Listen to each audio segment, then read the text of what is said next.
Hi, welcome back to AutoReview. My name is Patrick, and today we have the Audi A3 as a sedan in the Ambition line. This one is a 30 TFSI S-tronic with a 7-speed automatic gearbox. The car comes with a 1.4-liter engine producing 122 horsepower.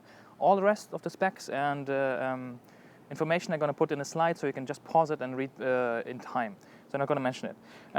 However, just look at the car. In my opinion, it looks really, really well built. It's really, really nice, especially. You'll see, I'll give you some interior shots, some outside shots, just to see how small the gaps are. It's amazing what the quality department of Audi is really doing here. It's such a difference to Japanese and Asian cars, I have to say. And some features I'm going to mention to you. And let me show you from the side, from interior. The boot space is enormous. And then we go on the road and show you some of the road footage.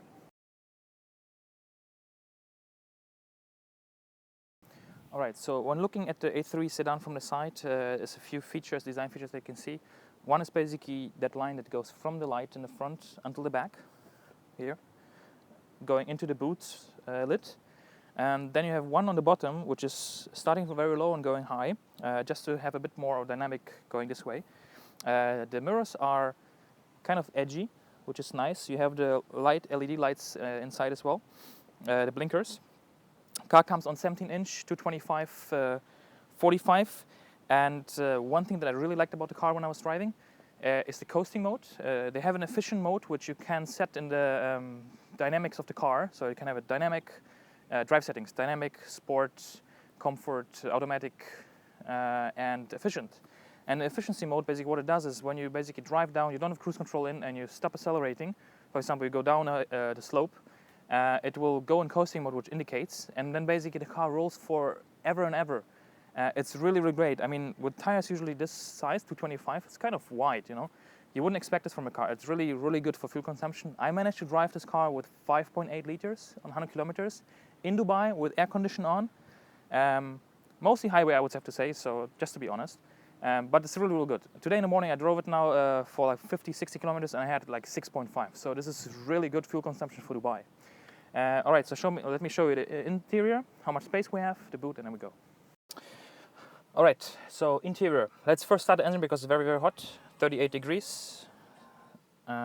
Start, stop, push button we have in the center console.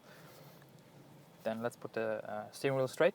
Okay, so interior-wise, it is an A3, which is something of a smaller car, right? I mean, it's not a micro car or a small car like the A1, but the A3 is the second smallest Audi that's available out there.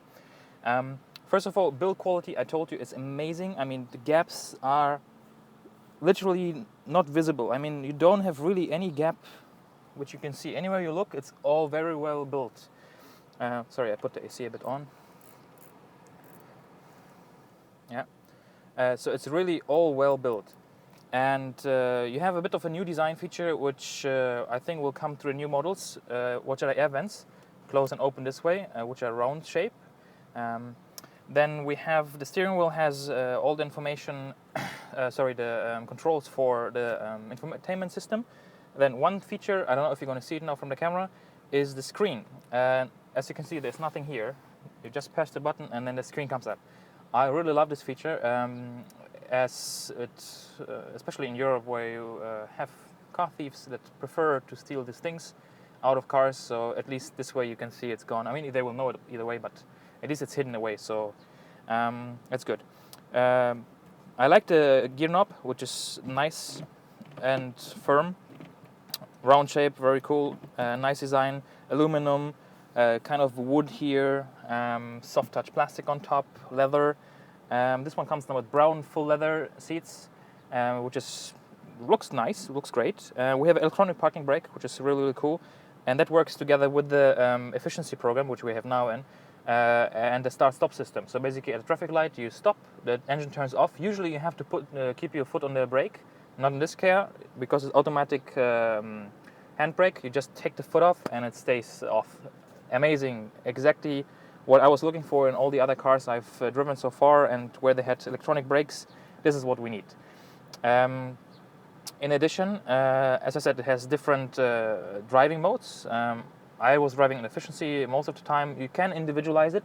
However, the coasting function, which I explained to you already, is only available in efficiency mode. Even though you have an individual mode, which you can adjust yourself in regards to steering, the steering becomes a bit harder and the suspension becomes a bit harder, as well as the shifting and all this. You can't, for example, individualize, say, efficient mode for engine and transmission and have the steering hard. Unfortunately, that doesn't work.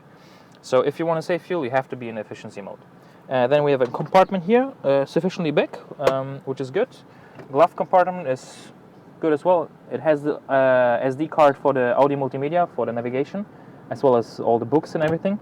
Then we have 2 cup holders. It fits smaller bottles. However, we cannot fit big bottles anywhere, so only on the side the small bottles. And this one comes with this huge Audi ashtray. I mean, I don't smoke, so I would use it for coins and small items, but it's big. I mean, it's a cup you could drink out of it. It's this big. So some space here. And then we have this kind of controls for the radio and navigation, everything. It's really very nicely made. It has this metallic click. Sorry, put the radio down again. And this one is the touch-sensitive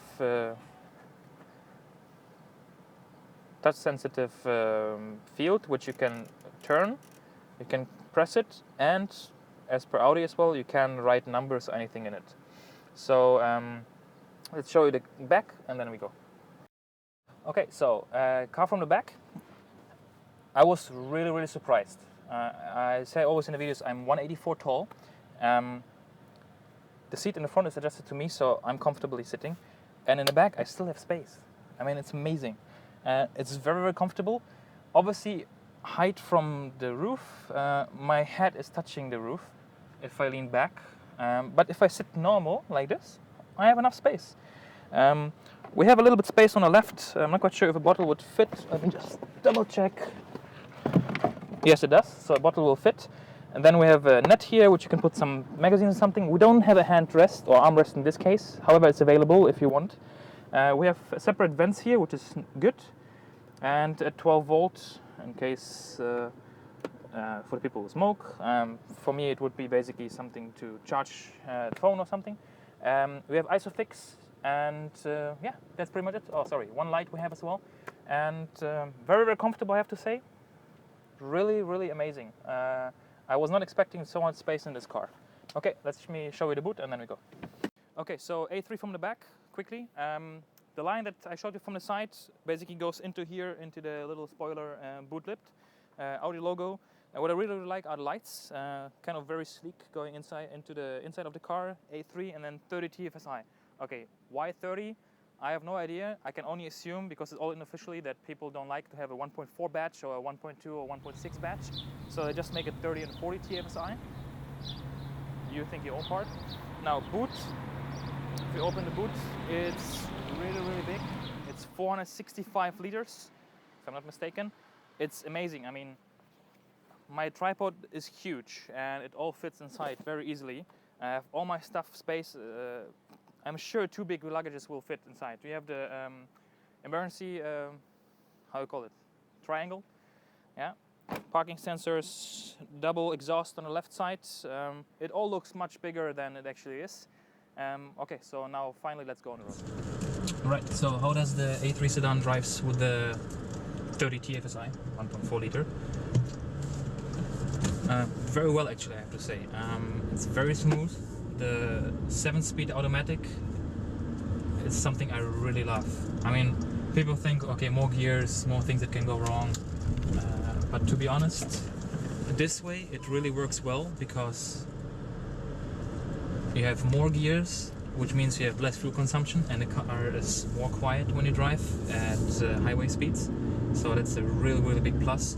And the jumps between the gears are very low. It's actually only 200 RPM approximately, and the car has actually 2 clutches. It has a main clutch, K1, which has gear 1, 3, 5 and 7, and you have the second clutch, which is K2, which is gears 2, 4 and 6, and they are both working at the same time.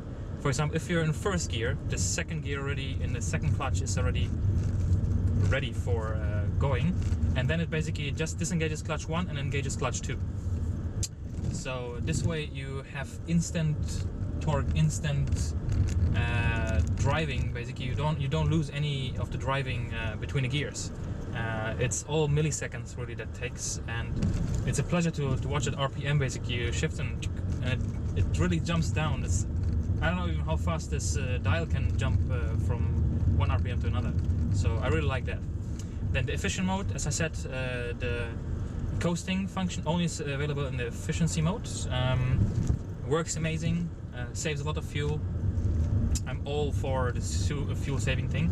If you want to have it sport, you just put it in sport. It shows you S, and then you keep it in sport by itself, or you can even put it to the right and do it manual all by yourself.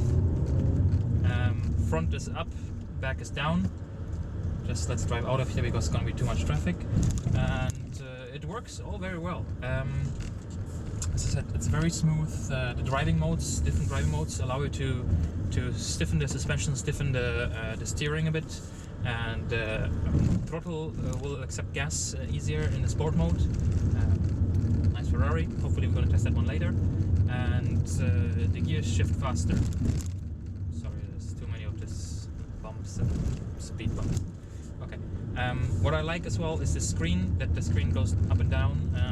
You can do it yourself or not. A reverse camera has the lines that helps you to maneuver, to see where you're going. It has front and the back parking sensors. However, keep them clean because when I got the car, one of the front ones was a bit dirty and was basically beeping the whole time when you engage the reverse.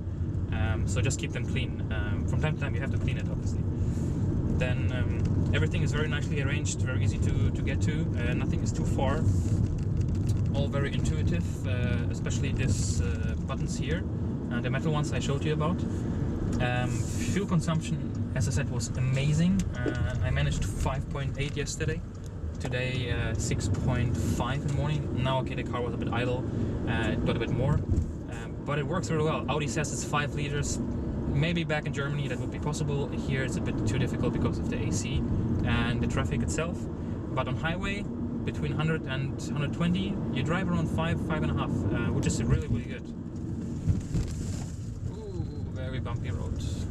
By the way, we're in Dubai Marina at the moment, and as you can see, everywhere is being built. It's like a big boom again started in Dubai after we got the expo, and now they're making tram here. So the car drives really, really well. I can really recommend it, and the best thing about it is the price.